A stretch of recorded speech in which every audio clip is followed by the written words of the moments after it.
Hello friends, welcome back to our channel Financepedia, जहां पे हम ट्राई करते हैं हर किसी को फाइनेंस एक बिल्कुल आसान भाषा में समझा सकें। तो आज की इस वीडियो में हम बात करने वाले हैं इक्विटी फंड्स के बारे में कि कितने तरीके के इक्विटी फंड्स होते हैं एंड कौन सा फंड आपके लिए अच्छा है। तो जैसा कि आपको पता है, हमारे चैनल पे सीरीज चलती आ रही है म्यूचुअल फंड की, जिसमें हमने सबसे पहले बात करी थी कि म्यूचुअल फंड्स क्या होते हैं, देन कितने तरीके के म्यूचुअल फंड होते हैं, किस तरीके से आप इंडेक्स फंड में इन्वेस्टमेंट शुरू कर सकते हो। तो जस्ट इन केस अगर आप हमारे चैनल पर नए हो तो आप सबसे पहले वो वीडियोस देख सकते हो, देन आप इस वीडियो पे आ सकते हो एंड फिर ये चीज़ समझ सकते हो। एंड अगर आप म्यूचुअल फंड में इन्वेस्टमेंट करना चाहते हो तो ये सारी चीजें आपको समझनी पड़ेंगी, तभी आप अच्छे से इन्वेस्टमेंट कर सकते हो। अब टाइप्स ऑफ इक्विटी फंड्स समझने से पहले हम एक बार फिर से ओवरव्यू कर लेते हैं कि इक्विटी फंड्स क्या होते हैं। हालांकि ये सारी चीजें मैं अपनी पिछली वीडियोस में एक्सप्लेन कर चुका हूं, बट इक्विटी फंड्स वो होते हैं जो कि आपका पैसा डायरेक्टली शेयर मार्केट में इन्वेस्ट करते हैं। वहां पे मैंने आपको बताया था इक्विटी फंड्स होते हैं, डेट फंड्स होते हैं, हाइब्रिड फंड्स होते हैं। तो उसमें जो इक्विटी फंड्स है, ये आपका सारा पैसा जो वो शेयर मार्केट में लगाते हैं, ठीक है। तो अब ऑब्वियसली शेयर मार्केट में लग रहा है, तो ये इक्विटी फंड्स जो है वो इनको एक हायर रिस्क वाली जो है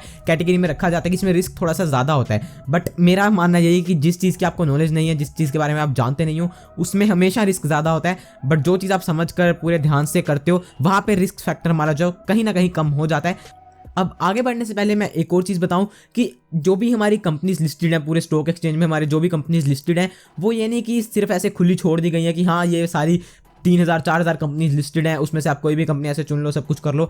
वहाँ पे भी कैटेगराइजेशन करी गई है कि ये देखो, ये बड़ी वाली कंपनी है, ये छोटी कंपनी है, ये उससे छोटी कंपनी है, ये इस सेक्टर की कंपनी है, ये इस सेक्टर की कंपनी है, ये आईटी सेक्टर की है, ये फार्मा सेक्टर की है, ये सीमेंट सेक्टर की है। तो इस तरीके से कैटेगराइजेशन करी गई है। अब एक कैटेगराइजेशन की गई होती है जो होते हैं मार्केट कैपिटलाइजेशन के बेस पे।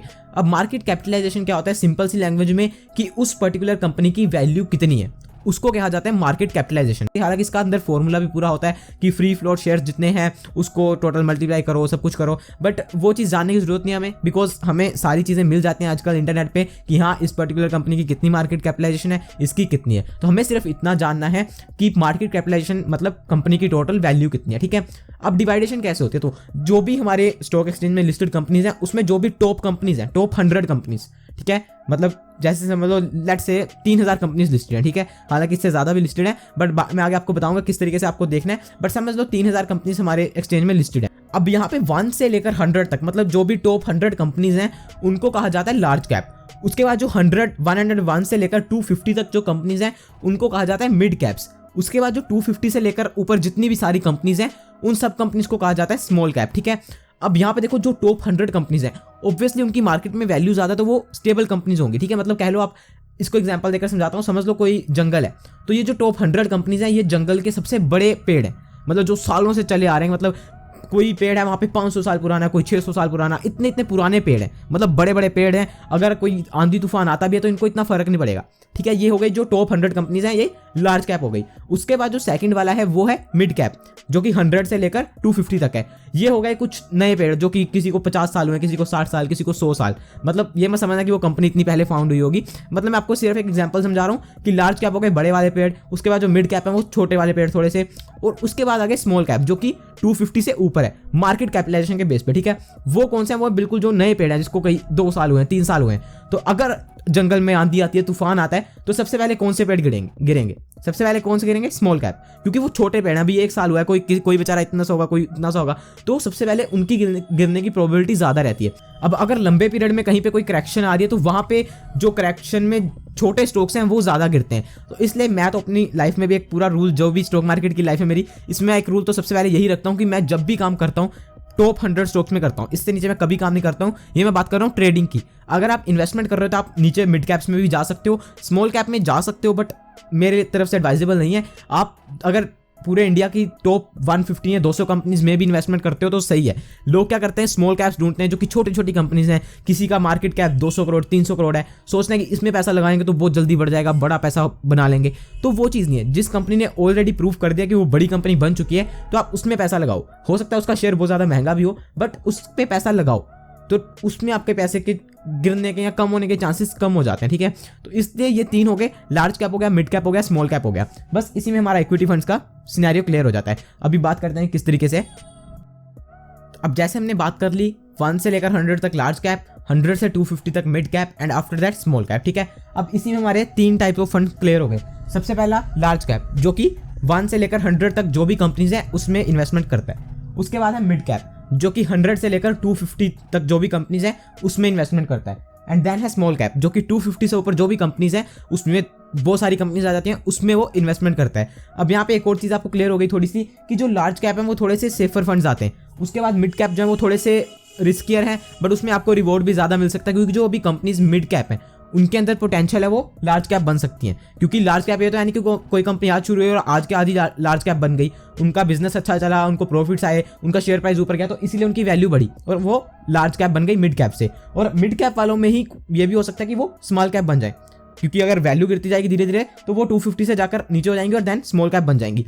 तो इसलिए मिड कैप में ये रिस्क भी रहता है, हालांकि लार्ज कैप में भी रहता है, लार्ज कैप कंपनीज भी जाकर मिड कैप बन सकती हैं, बट ये चीज़ आपको क्लियर हो गई। एंड आफ्टर दैट है स्मॉल कैप। ठीक है, स्मॉल कैप में ये कि अभी बहुत ही नई कंपनीज हैं या कम वैल्यूएशन वाली कंपनीज हैं, उनमें बहुत ज़्यादा पोटेंशियल भी हो सकती है और बहुत ज़्यादा नीचे भी वो जा सकती हैं। अब एक चीज़ और मैं यहाँ पे बता दूँ, जो भी लार्ज कैप फंड है, मिड कैप फंड है या स्मॉल कैप फंड है, उसमें ये नहीं होता कि वो 100% पैसा आपका लार्ज कैप में लगेगा।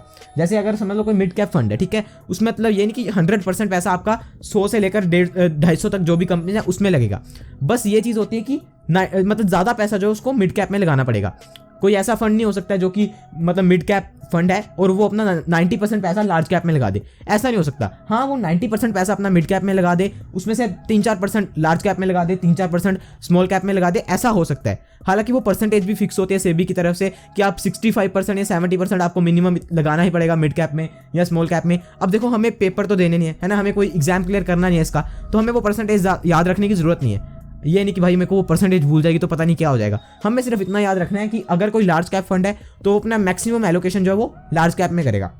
मिड कैप फंड है तो वो मैक्सिमम अपना जो एलोकेशन है वो मिड कैप में करेगा। हाँ, कुछ 3-4%, 5-6%, 10% लार्ज कैप में भी हो सकता है, स्मॉल कैप में भी हो सकता है। और अगर कोई स्मॉल कैप है तो वो मैक्सिमम अपना जो भी एलोकेशन है वो स्मॉल कैप फंड में करेगा। ये नहीं कि उसने 10% स्मॉल कैप में रखा और 90% लार्ज कैप में रखा है, वो स्मॉल कैप फंड नहीं है। ठीक है, तो ये चीज़ याद रखनी है। अब परसेंटेजेस याद रखने जाओगे तो फिर वही बात है कि पेपर हमें नहीं देना है, हमें सिर्फ प्रैक्टिकल चीज़ पता होनी चाहिए कि पैसा हमारा लग कहाँ रहा है। ठीक है, ये 3 फंड हो गए। उसके बाद चौथा फंड है मल्टी कैप। अब मल्टी कैप नाम से क्लियर है, जो कि तीनों में करता है। वो कहता है भाई मेरे को तो भाई समझ नहीं आता कि large cap, mid cap, small cap, मेरे पास तो मेरे को 250 कंपनी दिख रही है, मेरे को 250 की 250 कंपनी में लगाना है। मतलब मैं लार्ज कैप में भी लगाऊंगा, मैं मिड कैप में भी लगाऊंगा, मैं स्मॉल कैप में भी लगाऊंगा। ठीक है, अब यहाँ पे क्या होता है, यहाँ पे आपका जो रिस्क है वो और डाइवर्सिफाई हो जाता है, क्योंकि वो आदि जो है कुछ अच्छी लार्ज कैप्स चुन लेगा, उसके बाद कुछ अच्छे मिड कैप चुन लेगा, कुछ अच्छे स्मॉल कैप चुन लेगा। तो इस तरीके से आपका एक पूरा अच्छा पोर्टफोलियो बन जाएगा जिसमें 40-50 कंपनीज आ जाएंगी, कुछ लार्ज कैप से, कुछ मिड कैप से, कुछ स्मॉल कैप से। तो ये हो गया मल्टी कैप। ठीक है, अभी मैं आगे आपको समझाता हूँ कि किस तरीके से आपको इन्वेस्टमेंट करनी है, आपको लार्ज कैप लेना है, मिड कैप लेना है, स्मॉल कैप लेना है, वो सारे मैं आपको बताता हूँ। उसके बाद है सेक्टोरल फंड। अब देखो, ये जो भी 5-6 फंड है सारे मिलाकर आपका आफ्टरऑल पैसा कहाँ लग रहा है, शेयर मार्केट में। तो यही है इक्विटी फंड्स। ठीक है, इसके अलावा कहीं पे पैसा नहीं लग रहा आपका। तो मतलब सबसे पहले तो आपको ये समझना है कि इक्विटी फंड्स में आपका पैसा कहाँ लग रहा है, शेयर मार्केट में। उसके बाद कहाँ लग रहा है, टॉप 100 कंपनीज में, उसके बाद 100 to 250, उसके बाद 250 से ऊपर वाली में। सेक्टोरल में क्या होता है, सेक्टोरल मतलब होता है कि किसी एक पर्टिकुलर सेक्टर में, जैसे मैंने आपको बताया था, कुछ कंपनीज होती हैं जैसे जो आईटी सेक्टर वाली हैं, कुछ कंपनी है जो कि सीमेंट सेक्टर वाली हैं, कुछ बैंकिंग सेक्टर वाली कंपनीज हैं, कुछ फार्मा सेक्टर वाली कंपनीज हैं, उसके बाद कुछ हैं जो गैस सेक्टर वाली कंपनीज हैं, कुछ ऐसी कंपनीज हैं जो कि और किसी सेक्टर को बिलोंग करती हैं। मतलब अलग अलग सेक्टर्स होते हैं हमारी इकोनॉमी में, इंफ्रास्ट्रक्चर वाली कंपनीज हैं। तो ये सारे अलग अलग सेक्टर्स हैं। तो कुछ ऐसे फंड्स होते हैं जो किसी पर्टिकुलर सेक्टर को टारगेट करते हैं, जिसमें आईटी सेक्टर आ सकता है। अब जो भी आईटी सेक्टर वाला फंड है उसके पोर्टफोलियो के अंदर जो भी कंपनीज होंगी वो सारी आईटी वाली होंगी, जैसे इन्फोसिस हो गया, टीसीएस हो गया, माइंडट्री हो गया, एचसीएल टेक हो गया, ठीक है, विप्रो हो गया, ये सारी कंपनीज उसके पोर्टफोलियो में होंगी। अब अगर कोई ऐसा फंड है जो कि फार्मा सेक्टर का फंड है, उसके अंदर कंपनीज होंगी जैसे ग्लेनमार्क हो गया, डॉक्टर रेड्डी हो गया, डीवीएस लैब हो गया, उसके बाद लुपिन हो गया। ठीक है, ये सारी जो फार्मा सेक्टर वाली कंपनीज हैं ये होंगी। अब ये सेक्टोरल फंड जो होते हैं ना, ये थोड़े मतलब ट्रिकी टाइप है। अब ये थोड़े से एक्सपीरियंस के बाद आपको चुनने चाहिए, क्योंकि अगर आपको लग रहा है कि हाँ यार ये पर्टिकुलर सेक्टर का जो है ना आने वाला टाइम में अच्छा कर सकता है, तो आप सेक्टर फंड चुन सकते हो। ठीक है, अदरवाइज आप सेक्टर फंड से थोड़ा सा दूर रहना, क्योंकि इसमें क्या है ना, अब होता क्या है, जो भी मार्केट चलती है ना उसमें सेक्टोरल शिफ्ट होता है। मतलब कभी किसी सेक्टर का टाइम होता है, कभी किसी सेक्टर का टाइम होता है। अब अगर मैं आपको एग्जांपल दूं, पिछली वीडियो में मैंने एग्जांपल दी थी आपको कि पिछले कुछ सालों से जो है ना मेटल सेक्टर बहुत बुरा परफॉर्म कर रहा था। लाइक पिछले 3-4 साल हो गए मेटल सेक्टर पूरा मतलब करेक्शन कर रहा था, सारे स्टॉक्स उसके गिर रहे थे पिछले 3-4 साल से। अब इस साल मेरे को कुछ ऐसा चेंजेस लगे कि यार मेटल सेक्टर अच्छा कर सकता है, तो मैंने मेटल सेक्टर का एक फंड लिया था जस्ट फॉर चेकिंग की, यार देखते हैं किस तरीके से परफॉर्म करता है। उसमें सारी कंपनीज जो थी मेटल सेक्टर की थी, और मैंने बताया था जो फंड की 2 रैंकिंग थी और बाद में उसकी 5 हो गई थी, वो यही फंड था मेटल सेक्टर का, ठीक है। उसकी 2 रेटिंग थी, बट मेरे को कंपनीज अच्छी लग रही थी, मैंने इसलिए ले लिया। और मेरे को लग रहा था कि मेटल का कहीं ना कहीं टाइम चेंज हो रहा है, और क्या हुआ कि वो कंपनीज अच्छा परफॉर्म करने लगी धीरे धीरे, और वो फंड की रेटिंग भी 2 से 5 हो गई। अब मेरे को लग रहा था कि मेटल सेक्टर अच्छा कर रहा है, तो इसलिए वो फंड बढ़ गया। अब अगर वो मेटल सेक्टर अच्छा ना करता तो मेरा फंड बुरे तरीके से जो है अंडर परफॉर्म करता। तो इसलिए सेक्टोरल फंड सिर्फ आपको तभी लेने चाहिए जब आपको थोड़ा सा एक्सपीरियंस हो और आपको लगता हो कि हाँ यार ये पर्टिकुलर जो सेक्टर है आने वाले टाइम में अच्छा कर सकता है। अब लास्ट आ गया ELSS, ठीक है। अब सेक्टोरल फंड्स में बहुत सारे आपको तरीके के मिल जाएंगे, IT हो गया, फार्मा, सारे मिल जाएंगे, वो जाकर आप चेक कर सकते हो एंड देख सकते हो कि किसने किसको कितना वेटेज दिया, ठीक है। ELSS फंड क्या होते हैं? अब ELSS की फुल फॉर्म होती है इक्विटी लिंक्ड सेविंग स्कीम। अब ये किस चीज के लिए होता है? ये बेसिकली होता है टैक्स बचाने के लिए, ठीक है, टैक्स बेनिफिट के लिए। मतलब सिंपल यही कि टैक्स बचता है इससे आपका। वो किस तरीके से बचता है? अब ELSS फंड में सबसे पहली चीज तो ये कि यहाँ पे लॉक इन होता है। यहाँ पे अगर आपने आज इन्वेस्टमेंट कर दी तो आप 3 साल तक उसको विड्रॉ नहीं करवा सकते हो। बस सबसे पहले तो चीज यही है कि आपको 3 साल उसके साथ रहना पड़ेगा। जैसे होता है ना कई बार, मतलब जो भी लोग हैं वो अपने टैक्स को बचाने के लिए कई इंश्योरेंस स्कीम लेते हैं या कहीं पे ऐसी जगह पे इन्वेस्ट करते हैं जहां से उनको टैक्स बेनिफिट मिल जाए थोड़ा। तो ये ELSS उन्हीं लोगों के लिए। यहाँ पे आपका टैक्स बचता है, ठीक है। टैक्स कैसे बचता है कि जो भी आपका टैक्स है, जो भी टैक्स पेबल है आपका, उसके ऊपर आपको जो अप टू 1 लाख रुपीज तक जो है वो यहाँ पे रिबेट मिल जाती है इसके थ्रू। मतलब जो भी आपका 1 लाख के ऊपर जो टैक्स भरेगा वो सारा आपका बच जाता है अंडर सेक्शन 80C। वो सारी चीज़ें आप जाकर पढ़ सकते हो। हालांकि ये जो टॉपिक है ना ELSS वाला, ये बहुत डाइवर्सिफाइड टॉपिक है, पूरा डिटेल टॉपिक है, तो इसको मैं इस वीडियो में जो है कवर नहीं करने वाला हूँ, क्योंकि ये जो फंड है तो सारे आप आसानी से समझ सकते हो। ELSS फंड एक ऐसे तरीके के फंड है जिसमें बहुत सारी चीज़ें आ जाती हैं अंदर, तो वो जानने में ज़रूरी होती हैं। बट फिलहाल ये कि देखो, आप में से बहुत सारे लोग ऐसे हैं जिनको अभी इसमें करने की ज़रूरत नहीं है। आप सिर्फ ऊपर वालों को देखो। ELSS फंड के ऊपर मैं अलग से एक पूरी वीडियो बनाऊंगा कि हाँ ये सच में लेने भी चाहिए या नहीं लेने चाहिए, हमारे पास और कौन से अच्छे ऑप्शन है टैक्स सेविंग करने के लिए, ठीक है। बट मैंने आपको बता दिया, पैसा आपका इसमें भी इक्विटी में लगेगा, ठीक है, शेयर्स ही बाय होंगे। बस इसमें कंडीशन आ जाती है, सबसे पहले तो 3 साल तक आप निकाल नहीं सकते हो, उसके बाद आपको टैक्स बेनिफिट मिल जाता है। बट इसकी वीडियो हम आने वाली वीडियो में बात करेंगे। बट आपको मेन चीज समझ आ गई कि ये सारे फंड हैं जो कि आपका पैसा इक्विटी में लगा रहे हैं। अब एक चीज जो कि आपको जाननी जरूरी है वो ये है कि जैसे मैंने आपको पहली वीडियो में बताया था इंडेक्स फंड का, तो इंडेक्स फंड में तो आपको फंड के बारे में जानने की इतनी जरूरत नहीं होती है, क्योंकि वो आपका पैसा मतलब निफ्टी 50 है, सेंसेक्स की कंपनीज में ही लगा रहे हैं सेम प्रपोर्शन में। अब लार्ज कैप समझ लो, आप कोई लार्ज कैप फंड चुनते हो, उसके अंदर जरूरी नहीं कि कोई एक फंड है, समझ लो एक A फंड है और एक B फंड है, ठीक है।